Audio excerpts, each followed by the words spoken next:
lado, primero no vamos a decir que sabes qué es el bien o qué es la verdad, en ningún sentido ulterior. Pero presumiremos que hay cosas que haces que por una razón o por otra sabes que no te están beneficiando mucho. Hay algo en ellas que sabes que deberías de tener. Es de alguna manera evidente para ti. En otras cosas vas a tener dudas. No sabrás qué camino va hacia arriba o hacia abajo. Pero hay cosas que haces que sabes que no deberías hacer. Ahora, algunas no dejarás de hacerlas. Por la razón que sea, no tienes la disciplina suficiente, o quizás haya un beneficio secundario, o no crees que es necesario, o es demasiado sacrificio, o estás enojado, resentido, o temeroso, quién sabe. Así que olvida esas cosas por ahora. Pero hay otras cosas que sí puedes dejar. Quizás sean cosas chicas, muy bien. Deja de hacerlas. Ve lo que pasa. Y lo que pasará es que tu visión se aclarará un poco. Y luego otra cosa aparecerá en tu campo de comprensión, que también sabrás que debes dejar de hacer y que podrías dejar de hacer, porque te enderezaste un poco al dejar de hacer lo particularmente estúpido que hacías antes. Te pones en un mejor lugar y puedes hacer eso repetidamente por un periodo de tiempo indefinido. ¿Sabes? Eso no significa necesariamente que jamás serás capaz de tener una idea clara y acabada sobre qué constituye la verdad y el bien. Pero sí significa que serás capaz de alejarte de lo que no es verdad y lo que es malo. Y ¿sabes? Eso no es un mal comienzo. Haz una maldita planificación y respétala. ¿Ok? ¿Cómo es eso de planificar? No es una maldita prisión. Eso es lo primero que la gente hace mal. Dicen, bueno, no me gusta planificar. Bueno, es que, ¿cómo haces tu planificación? Bueno, debo hacer esto, luego debo hacer esto, luego debo hacer esto, y ¿sabes? Luego voy a jugar videojuegos, porque ¿quién quiere hacer todas esas cosas que debo hacer? Es como error. Programa tu día de manera que tengas el día que deseas tener. Ese es el truco. Es así. Ok, tengo mañana. Si lo voy a planear para que sea el mejor día posible que pueda tener, hablando pragmáticamente, ¿cómo se vería? Bueno, eso debe planificarse. Y obviamente hay un poco de responsabilidad que debe ir a la par de eso, porque si eres sensato, una de las cosas en las que deberías insistir es en no terminar el día en peor forma de como estabas al principio del día, ¿no? Porque ese es un día estúpido. Si tienes de esos varios seguidos, entonces sabes, cavas tu propio pozo y luego te entierras en él. Es como, lo siento, no es una buena estrategia. Es una mala estrategia. Entonces, quizás 20% de tu día debe ser responsabilidades y obligaciones. Y quizás es más que eso, dependiendo cuán retrasado estés. Pero incluso ahí puedes preguntarte, ok, tengo estas responsabilidades, tengo que planear este maldito día. ¿Cuál es la proporción correcta de responsabilidad? Y puedes preguntarte eso, así como negociarás con alguien que trabaja para ti. Es como, ok, debes trabajar mañana. Ok, bueno, yo quiero trabajar mañana. Y tú dirás, ok, bueno, ¿qué harás tú por mí? Para hacer que yo trabaje para ti. Bueno, puedes preguntarte eso, ¿sabes? Entonces quizás haces una hora de responsabilidades y luego juegas un video por 15 minutos. O lo que tú quieras, no sé. Pero debes negociar contigo mismo y no tiranizarte. Como si negociaras con alguien a quien aprecias, que quisieras que fuera productivo y tenga una buena vida. Y así es como haces una planificación. Es como, luego miras tu día y piensas, bueno, si tuviera ese día sería súper bueno. ¡Genial! ¿Sabes? Y eres inservible y horrible, así que solo lograrás un 70% de eso. Pero es mucho mejor que cero, ¿no? Y si logras al menos 50% de eso, otra regla es, bueno, intenta 51 la próxima semana. O 50,5% por el amor de Dios. Porque llegarás a esa posición donde las cosas se repiten positivamente y te empujan para adelante. A veces, ¿sabes? No puedo dormir de noche porque estoy pensando en algo y generalmente lo que hago es escribir. Tengo que escribir algo. Así que me levanto y voy a escribir lo que pienso y eso suele funcionar conmigo. Pero como he estado jugando con YouTube, pienso, bueno,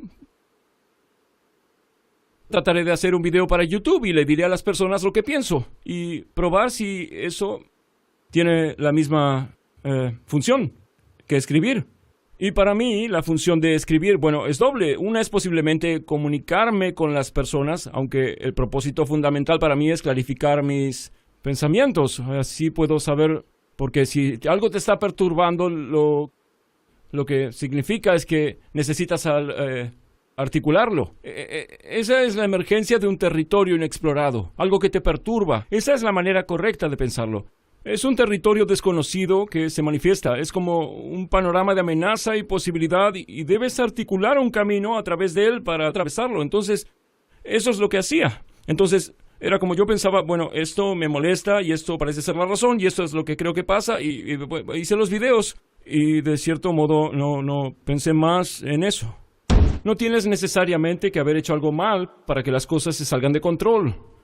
Es una doctrina terrorífica, pero no es una doctrina inútil porque aún dice que hay una manera, hay un camino adelante. Y el camino hacia adelante es adoptar un modo de ser que tenga algo de noble, para que puedas tolerarte a ti mismo y quizás incluso respetarte a ti mismo como alguien que es capaz de levantarse de cara a esa terrible vulnerabilidad y sufrimiento, y que el camino hacia adelante en cuanto concierne a los existencialistas es a través, claramente evadiendo la mentira, particularmente en el lenguaje, pero también al adoptar una responsabilidad por las condiciones de existencia y algún intento de tu parte por rectificarlas. Y lo que es más interesante sobre esto, dos cosas me interesan a mí.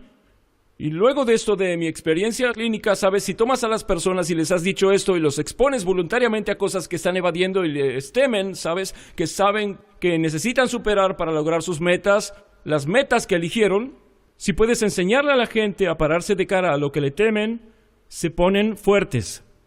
Y no sabes cuál es el límite de eso, porque puede que te preguntes si por 10 años no evitaste hacer lo que sabías que necesitabas hacer por tus propias definiciones, ¿no? Dentro de la estructura de valor que creaste al punto en que lo has hecho, ¿cómo crees que serías? Sabes, hay gente notable que viene al mundo de tanto en cuanto y hay personas que sí se enteran en décadas, periodos largos, ¿cómo podrían ser si fueras quienes son? Si se dejaran ver abiertamente y se vuelven más fuertes y más, y no conocemos los límites de eso, no sabemos cuál es el límite de eso. Entonces puede decir, en parte quizá la razón de tu sufrimiento insoportable puede ser dejada de lado, porque no eres todo lo que podrías ser y lo sabes. Y por supuesto, eso es algo terrible de admitir y es algo terrible de considerar, pero suena muy prometedor, ¿o no? Porque significa que quizás hay otro modo en que puedes ver al mundo y otro modo en que puedas actuar en el mundo. Entonces lo que vuelva como reflejo será mucho mejor de lo que refleja ahora. Mi experiencia es con gente que probablemente funcionaba al 51% de su capacidad. Quizás puedan pensar en ustedes mismos. Suelo preguntar a los estudiantes cuántas horas del día pierdes o cuántas horas a la semana pierdes y la respuesta clásica es como 4 a 6 horas por día. ¿Sabes? Ineficiencia al estudiar. Ver cosas en YouTube que no solo sabes que no quieres ver, sino que no te importan, que te hacen sentir horrible luego de haber visto. Eso es probablemente como unas 4 horas.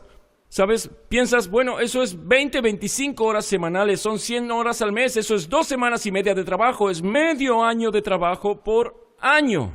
Y si tu tiempo vale $20 la hora, que es un estimativo despreciado, probablemente sean $50 si lo piensas en términos de un salario justo. Si gastas 20 horas semanales, gastas $50,000 al año. Y lo estás haciendo ahora mismo. Y porque eres joven, gastar $50,000 al año es una catástrofe mayor de lo que sería para mí, porque no duraré tanto como ustedes. Así que si tu vida no es todo lo que podría ser, puedes preguntarte qué pasaría si dejara de desperdiciar las oportunidades que tienes frente a ti. Serías, quién sabe, cuánto más eficiente. 10 veces más eficiente. 20 veces más eficiente. Esa es la distribución Pareto. No tienes idea de cuán eficiente la gente puede ser. Están completamente fuera de los cálculos.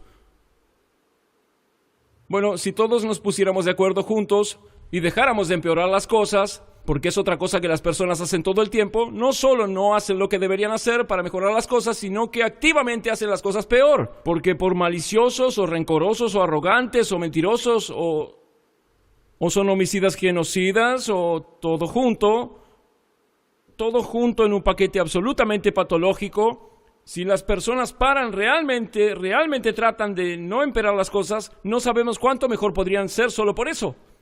Entonces, esta rara dinámica que es parte del sistema existencial de ideas entre la vulnerabilidad humana, el juicio social, los cuales son grandes razones de sufrimiento, y el fracaso del individuo de adoptar la responsabilidad que saben que deben adoptar, no es tan solo que tu destino depende de que te hagas responsable o no, y hasta qué grado decides que vas a vivir tu verdadero y genuino ser.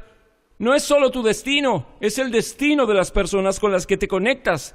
Y entonces piensas bien, hay 9.000 millones, 7.000 millones de personas en el mundo. Vamos a llegar a 9.000 millones, por cierto. Y luego declinará rápidamente, pero 7.000 millones de personas en el mundo. ¿Y quién eres? Eres una pequeña mota de polvo entre esos 7.000 millones. Y entonces no importa lo que haces o no haces. Ese simplemente no es el caso. Es el modelo incorrecto. Porque estás en el centro de una red. Eres un nodo en una red.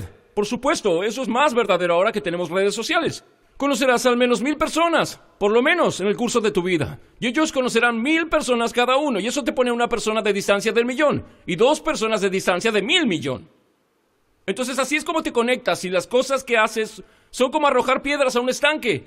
Y las ondas irán hacia afuera y afectan cosas en manera que no puedes entender del todo. Y significa que las cosas que haces y que no haces son más importantes de lo que crees. Entonces, si actúas, creo que el terror de ser consciente de esto sucede cuando te importa lo que haces. Y dirás, bueno, esto es mejor que vivir una existencia sin sentido. Es mejor que importe. Pero si realmente te preguntas a ti mismo, ¿estarías tan seguro si tuvieras la opción? Puedo vivir sin responsabilidad de nada. El precio que pago es que nada importa. O puedo revertirlo y todo importa. Pero tengo que tomar la responsabilidad que se asocia con eso. No es tan obvio para mí que la gente tomará el camino con sentido. ¿Sabes? Cuando dice, bueno, los nihilistas sufren un montón porque no hay sentido en sus vidas y todavía sufren. Sí, pero la ventaja es que no tienen responsabilidad. Así que esa es la recompensa y realmente creo que esa es la motivación. Decir, bueno, no puedo evitar ser nihilista, todo mi sistema de creencia ha colapsado. Sí, quizás. Quizá permitiste que colapsen porque es mucho más fácil que salir y actuar. Y el precio que pagas es un sufrimiento inútil. Pero siempre puedes quejarte de eso y las personas sentirán pena por ti. Tienes la opción de tomar el camino del mártir. Así que ese es un buen negocio si lo consideras. Especialmente cuando la alternativa es llevar tu carga como se debe. Y vivir honestamente en el mundo. Bueno, lo que Solzhenitsyn entendió y tantas personas en el siglo XX, no es solo él, a pesar de que él es el mejor ejemplo, es que si vives una vida patológica, patologizas tu sociedad. Y si suficientes personas lo hacen, entonces es el infierno. De verdad. De verdad. Y puedes leer Archipiélago Gula si tienes la fortuna de hacerlo y verás exactamente lo que es el infierno. Y luego puedes decidir si es el lugar que quieres visitar. O aún mejor, si es el lugar que quieres visitar con toda tu familia y tus amigos. Porque eso es lo que pasó en el siglo XX. El mejor indicador del éxito duradero es el esmero. De los dos aspectos del esmero, digamos, el orden y la laboriosidad, el mejor indicador es la laboriosidad. Entonces la pregunta es, bueno, ¿qué puedes hacer sobre eso? Y la respuesta es, bueno, eso también es difícil porque hay un componente genético fuerte, pero puedes trabajar sobre microhábitos relacionados con tu esmero. Y yo creo que los mejores microhábitos, esto es parte de los procesos en el programa Escribir tu Futuro, creo que lo mejor que puedes hacer en relación con tu esmero es proponerte objetivos personales, metas valiosas para ti. Y el programa Escribir tu Futuro ayuda a las personas con eso y básicamente hace análisis situacionales te ayuda a hacer un análisis situacional de tu vida. Más que un análisis psicológico, diría. Entonces las preguntas son algo así, como, bueno, bien, tendrás que ponerle esfuerzo a tu vida y necesitas estar motivado para hacerlo. Entonces, ¿cuáles son las fuentes potenciales de motivación? Bueno, puedes pensar en las 5 grandes. Actitud, si eres extrovertido, quieres amigos, si eres agradable, quieres relaciones íntimas, si eres desagradable, quieres ganar competencias, si eres abierto, quieres participar de actividades creativas, si eres altamente neurótico, quieres seguridades. Ok, esas son fuentes potenciales de motivación. Puedes aprovechar porque puedes adaptar a tu propia, ya sabes, tu propia personalidad, pero luego hay otras dimensiones que quieres considerar en tu vida. Entonces, le preguntamos a la gente sobre, bueno, si pudieras tener la vida que quisieras de 3 a 5 años y te ocuparas de ti correctamente, ¿sabes qué querrías de tus amistades? ¿Qué querrías de tus relaciones íntimas? ¿Cómo querrías estructurar tu familia? ¿Qué quieres para tu carrera? ¿Cómo crees que usarías tu tiempo fuera del trabajo? ¿Cómo vas a regular tu salud mental, tu salud física y mental? Y quizás también tu uso de alcohol y drogas, porque ese es un buen lugar para taladrar. Porque el alcohol, por ejemplo, destruye a un 5-10% de personas. Entonces, quieres tenerlo bajo control. Y luego entonces tú desarrollas una visión de tu vida y de lo que quieres que sea, y eso se asocia a la meta. Una vez que se establece la meta y luego divides la meta en microprocesos que puedes implementar, el microproceso se vuelve gratificante en proporción. en relación causal asociada con la meta. Y eso se incorpora en tu sistema de incentivos, ¿sabes? Hablamos del impulso de la dopamina y el sistema de recompensas. Es la cosa que te mantiene avanzando hacia adelante. Y la manera que funciona mejor es que produce emociones positivas cuando puedes ver que avanzas hacia una meta valiosa. Ok, bien, ¿qué implicancias tiene? Mejor tener una meta valiosa porque de otra forma no tienes ninguna motivación positiva funcionando. Y entonces, cuanto más valiosa es la meta, en teoría, tanto más el microproceso asociado con tu meta empieza a mandar carga positiva. Y lo que significa es, bueno, te levantas a la mañana ilusionado por lo que vendrá, estás listo para salir. Y entonces lo que digo es que debes especificar tu ideal a largo plazo. Quizá también especifica un lugar del que quieras mantenerte alejado, así te aterroriza el fracaso como te entusiasma el éxito. Porque eso también es útil. Especificas tu meta, lo haces en cierto sentido como algo único e individual. Quieres tener metas claras que te hagan decir, oh, si eso puede suceder como consecuencia de mi esfuerzo, sería muy valioso. Porque la pregunta siempre es, ¿para qué hacerlo? Porque hacer nada es fácil, solo te sientas y no haces nada, es muy fácil. La pregunta es, ¿para qué harías algo? Y la respuesta a eso debe ser porque determinas de alguna manera que vale la pena. Y luego la próxima pregunta puede ser, bien, ¿dónde buscarías cosas significativas? Y una sería, puedes consultar tu propio temperamento. Y la otra sería, bueno, quizá tú miras qué es lo que la gente acumula, que es valioso a lo largo de su vida. Miren, entonces hacen un análisis estructural de los subcomponentes de la existencia humana. Yo ya lo hice. Necesitas una familia, necesitas amigos, no necesitas todas estas cosas, pero al menos ten la mayoría. Familia, amigos, carrera, metas educativas, planes para tú sabes, el tiempo libre, atención a tu salud mental y física, etc. De eso se trata la vida. Y si no tienes ninguna de esas cosas, bueno, entonces lo único que te queda es miseria y sufrimiento. Así es un mal negocio para ti. Entonces, una vez que configuras esa estructura, digamos, y eso es realmente en muchas formas lo que deberías hacer en la universidad, es exactamente lo que deberías estar haciendo, es tratar de averiguar en quién quieres convertirte. Y apuntas a eso. Y luego usas todo lo que aprendiste como forma de construir esa persona que quieres ser. Y de verdad, ¿quién quieres ser? No digo quién debes ser, incluso cuando esas cosas se superpongan. Y es importante distinguir entre ambas porque es parte, y esto es volviendo al análisis de microrutinas, es como decir que tratarás de ser más laborioso. Ok, número 1, especifica tus malditas metas. Porque ¿cómo vas a dar en el blanco si no sabes cuál es? Eso no sucederá. A menos las personas no especifican sus metas porque no quieren especificar las condiciones del fracaso. Entonces, si lo mantienes borroso y nublado, que es bien fácil, porque es cuestión de no hacer nada, entonces no sabes cuándo fallas. Y la gente quizá diga, bueno, no quiero saber cuándo fallo porque es doloroso. Así que me mantendré ciego sin saber si fallo. Está bien, excepto que fallarás todo el tiempo. Simplemente no lo sabrás hasta que falles tanto que estarás acabado. Y eso puede suceder fácilmente a los 40 años. Así que yo les recomendaría que no dejen que eso pase. Eso es ceguera voluntaria, ¿no? Podrías haberlo sabido, pero elegiste no hacerlo. Ok, una vez que organizas la estructura de tu meta, piensas, ok, si pudiera tener esta vida, parece que valdría la pena vivirla, a pesar del hecho de que será, bueno, que provoque ansiedades y miedos y habrá un poco de sufrimiento y pérdida y todo eso. Obviamente, el objetivo es tener una visión de tu vida. A tal punto, considerando todo, que justifica tu esfuerzo. Empecé a prestar mucha atención a lo que estaba diciendo. No sé si eso pasa voluntaria o involuntariamente, pero pude sentir una suerte de decisión en mi psiquis.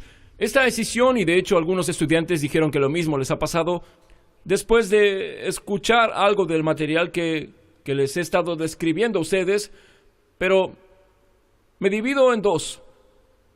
Digamos, y una parte era, digamos, el viejo yo, que estaba hablando mucho y le gustaba discutir, le gustaban las ideas.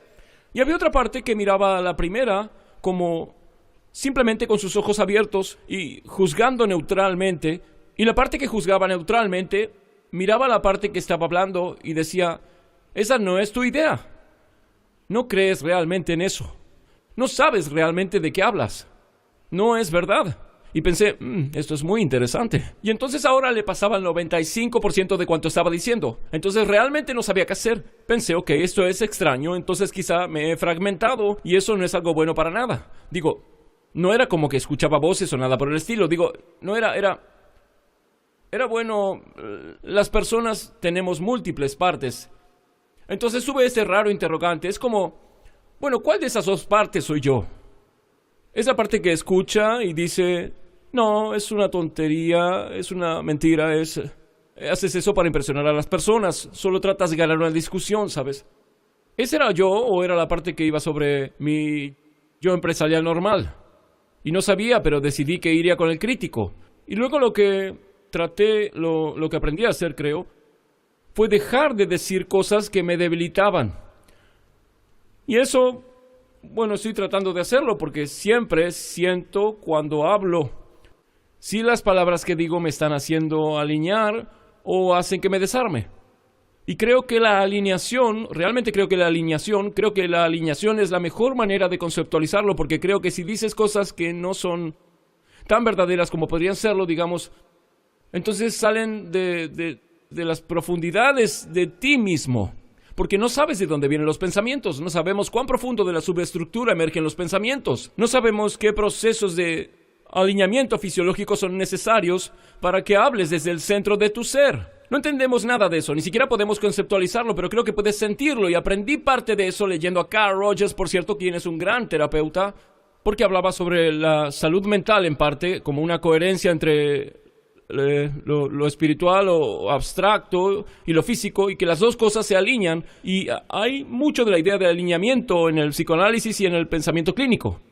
Pero bueno, decidí que iba a empezar a practicar no decir cosas que me harían débil, y lo que pasó fue que tenía que dejar de decir casi todo lo que estaba diciendo. Diría que un 95% es un choque terrible despertarte. Digo, esto pasó durante meses, pero es un choque terrible despertarte y darte cuenta de que eres como una madera muerta.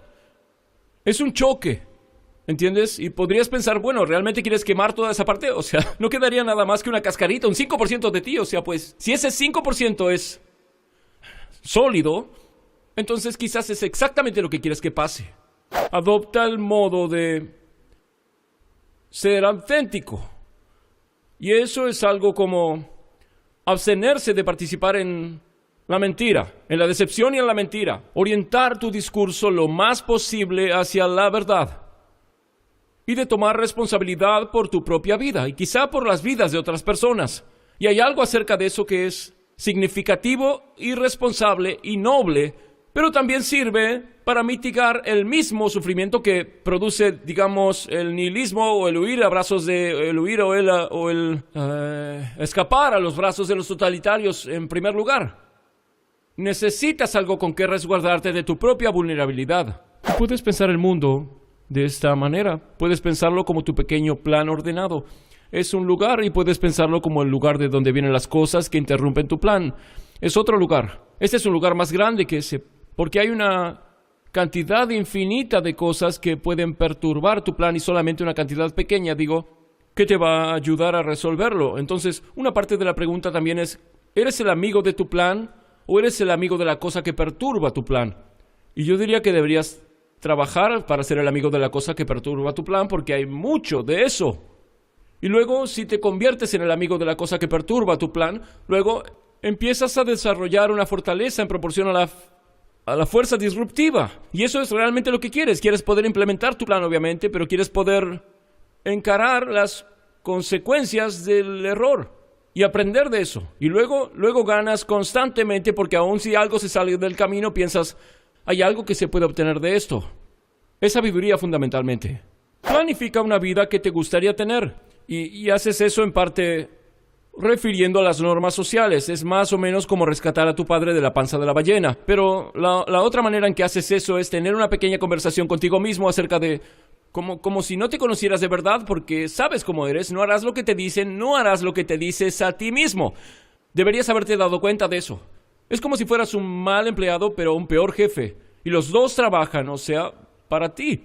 No sabes lo que quieres hacer y luego cuando te dices qué hacer, no lo haces. Deberías despedirte y encontrar otra persona para hacer. Pero, mi punto es que tienes que entender que no eres tu propio siervo, por decirlo así. Eres alguien con quien tienes que negociar. Y eso, eres alguien a quien a quien quieres presentar la oportunidad de tener una buena vida. Y eso es difícil para las personas porque no se gustan mucho a sí mismas. Entonces siempre digo, agitando el látigo y luego postergan. Y agitan el látigo y luego postergan. Y es como, oh Dios, es tan aburrido, es una manera tan patética de pasar tu tiempo. Si puedes resolver tu vida para que lo que estás haciendo genuinamente sea apuntar al máximo bien posible, entonces las cosas que necesitarás para sobrevivir y para prosperar día a día te serán entregadas. Esa es una hipótesis, y no es una hipótesis simple, ¿no? Porque lo que básicamente dice es que si te atreves a hacer la cosa más difícil que puedas, tu vida será mejor que si hubieras hecho cualquier otra cosa. Pues, ¿cómo vas a saber si eso es verdadero? Bueno, es el salto de fe de Kierkegaard. No hay manera de saber si es cierto o no si no lo haces. Entonces, nadie te puede decir tampoco, simplemente porque haya funcionado para otro, digo, es interesante y todo eso, pero no es ninguna prueba de que vaya a funcionar para ti. Tienes que apostar todo en este juego.